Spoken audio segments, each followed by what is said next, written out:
Jeune homme, jeune femme, prête-moi tes oreilles, j'ai à te parler. Ça fait maintenant plusieurs mois, pour ne pas dire plusieurs années, que je porte en moi un fardeau qui m'est lourd, une charge qui pèse considérablement en moi. C'est celle du désir d'enfin voir et d'enfin vivre, le réveil spirituel. Oui, le réveil pour ma génération. Le réveil pour tous les jeunes ici, à Paris, en Île-de-France, partout en France et dans les 4 coins de l'Europe. Cependant, la triste nouvelle, c'est de savoir que ce réveil tant attendu n'arrivera jamais. Jamais, tant que nous jeunes resterons dans le péché.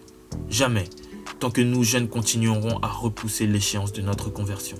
Jamais, tant que nous jeunes continuerons à sans cesse désobéir aux voies parfaites et excellentes du Tout-Puissant.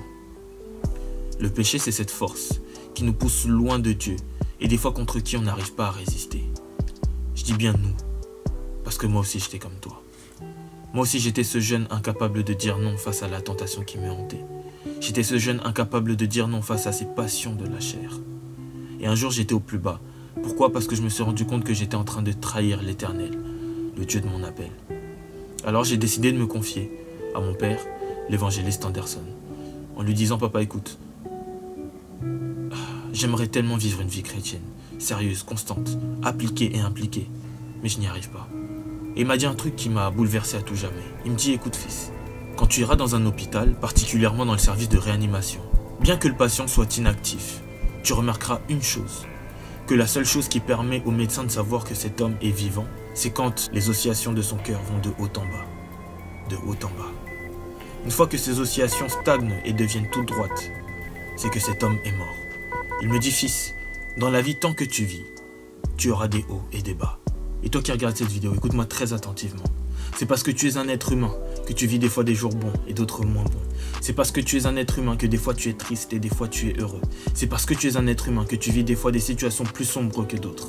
Et au point de te choquer, c'est parce que tu es un être humain que tu tombes. Mais ce qui est anormal, c'est de rester à terre. Écoute, je te l'ai dit tout à l'heure, tu es un être humain. Tu n'es pas un ver de terre. Personne ne peut te condamner à ramper toute ta vie. Raison pour laquelle j'ai une annonce spéciale à te faire. Un événement spécial, organisé par une jeunesse spéciale. Événement spécialement conçu pour toi. Cet événement, c'est la Corège 2020. Qu'est-ce que la Corège 2020? C'est l'édition 2020 de la conférence du réveil de la jeunesse européenne, qui a pour unique objectif, pour toi qui es au plus bas, de t'aider à te relever. Et pour toi qui es déjà dans les hauteurs, pour t'aider à maintenir ce standing et garder le cap, afin d'être prêt pour l'avènement du Fils de l'homme. Pour cette occasion, nous aurons l'immense honneur d'avoir 2 orateurs. Le premier, un membre actif du centre d'évangélisation Le Jubilé, le frère Brice Nkuim. Responsable de la jeunesse de son église, c'est un homme humble, mais puissant en esprit et profond dans les Écritures. Et par la grâce de Dieu, je serai aussi parmi les orateurs. Alors, tu peux me poser comme question: ouais, c'est bien beau tout ce que tu me dis, mais tu sais, j'ai déjà participé à plusieurs journées de jeunesse, et puis, ouais, c'est qui ton frère Brice, et ta jeunesse, je vous connais pas, et puis toi d'ailleurs, tu me parles, t'es qui? En soi, tu marques un point. C'est vrai, on n'est pas très connus. Néanmoins, j'aime dire ceci.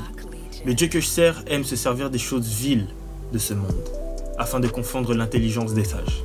Il est capable d'utiliser un homme aussi bègue que Moïse, afin de libérer le peuple d'Israël des griffes du Pharaon. Il est capable d'utiliser le petit berger blondinet David afin de terrasser le grand Goliath. Il est capable de se servir de Gédéon, un homme si petit, mais de l'appeler vaillant héros. Et ce même Dieu est capable de se servir de moi afin de te changer toi.